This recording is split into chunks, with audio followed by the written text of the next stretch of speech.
get this straight. You're saying that we should organise our societies along the lines of the lobsters. This is Jordan Peterson, live on Channel 4 News. And what you just heard is a trap. Watch how many times it gets thrown at him in this interview and how many times he refuses to fall for it. 6 real moves hiding in one conversation. Once you can name them, you'll catch this exact trap the next time it's used on you. He's a psychologist. His book launches today. Live TV, no retakes. Her method is simple. Restate what he just said in its most extreme version, then make him defend a claim he never made. That's called a loaded question. And it's one of the hardest things to think clearly under, because the trap isn't in what you said. It's in what they say you said. Move 1. Refuse the reframe. Peterson makes a plain, careful point about competence and partners. Watch what comes back at him. They should dominate. Is that what you're saying? No, I'd say women who have had their relationships impaired with. So you're saying women want you to dominate. That is not what he said. And here's the trap. If he says no too fast, he looks like he's dodging. If he explains, it sounds like he's defending the exaggerated version, which just makes it feel more true.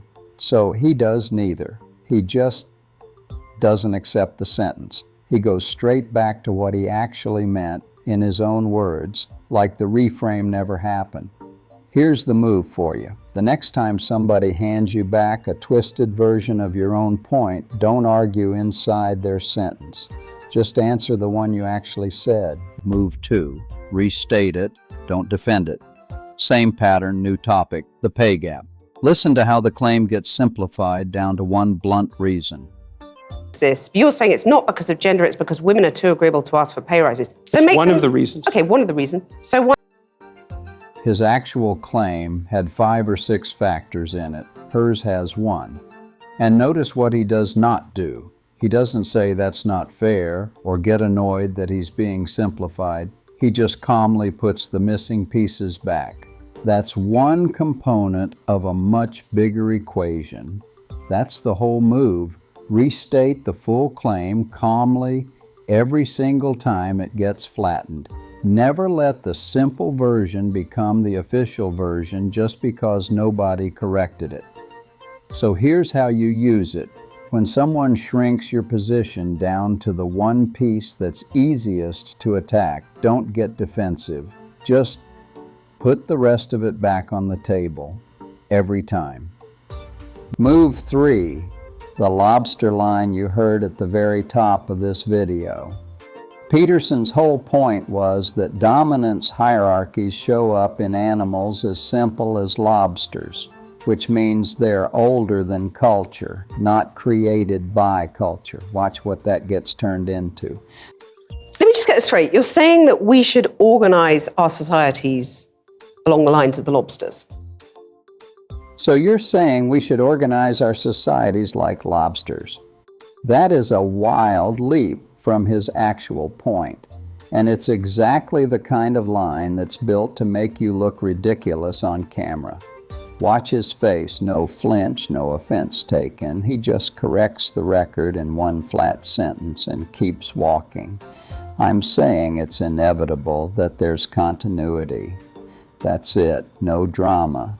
This is the part most people get wrong under pressure, and they treat a wild mischaracterization as an attack worth getting upset about. It's not. It's just wrong. So correct it flat like you're fixing a typo and move on. Move 4. Don't answer inside their frame. Move the frame back to yours.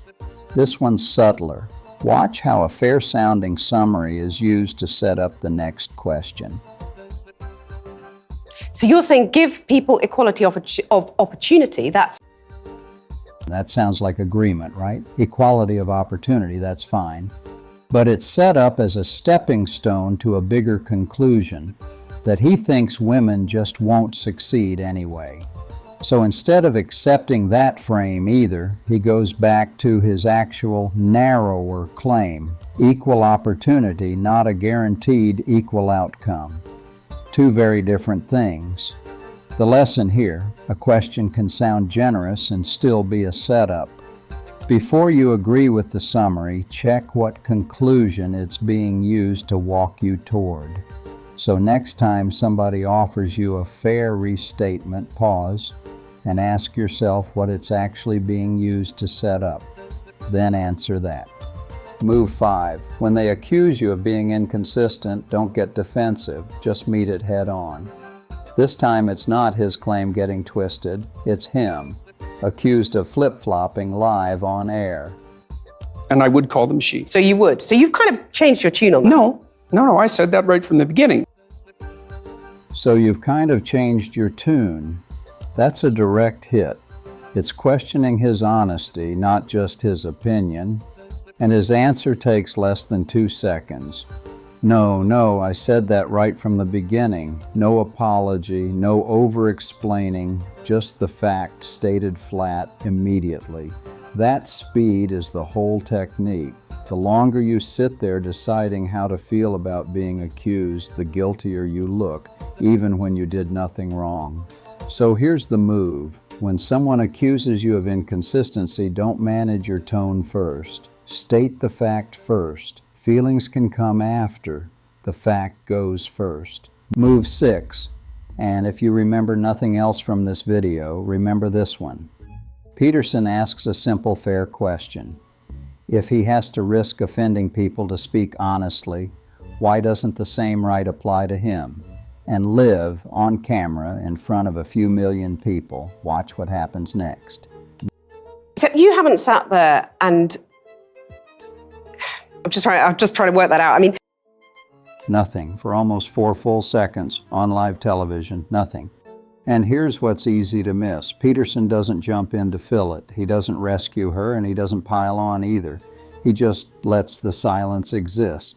That's genuinely rare. Most of us can't survive 3 seconds of dead air without saying something. He just holds it. Ha, gotcha. you have got me. I'm trying to work that through in time. my head. Yeah, it took a while. Then, one word. Gotcha, said almost gently, more amused than triumphant. And she laughs and gives it to him. You have got me. That's the whole move, right there. He doesn't spike the ball. He just quietly names what everyone watching already saw and lets her keep her dignity while she says it. That's harder than it sounds. Most people, sensing blood, pile on. He does the opposite. The smallest possible acknowledgement, then he moves on. So here's the last one to steal. When you win a moment clearly, resist the urge to make it bigger than it is. Name it once, quietly. Let the other person keep their footing. That's what makes people respect you afterward instead of resenting you. Okay, let's run them back. 1, refuse the reframe. 2, restate it, don't defend it. 3, correct it flat, no flinch. 4, don't answer inside their frame. 5, meet an accusation with a fact, not a feeling. 6, let the silence sit and name it gently. And notice, not one of these 6 moves needed him to raise his voice or win an argument or make anyone look stupid. Every single one is just staying composed a half second longer than the other person expected. This exact trap, the twisted back restatement, gets used on you more than you think. In performance reviews, in arguments with your partner, in comment sections. So here's my real question for you. Which one of these 6 are you going to use the next time somebody tries it on you? Tell me down in the comments. I read every one. I'll see you in the next one.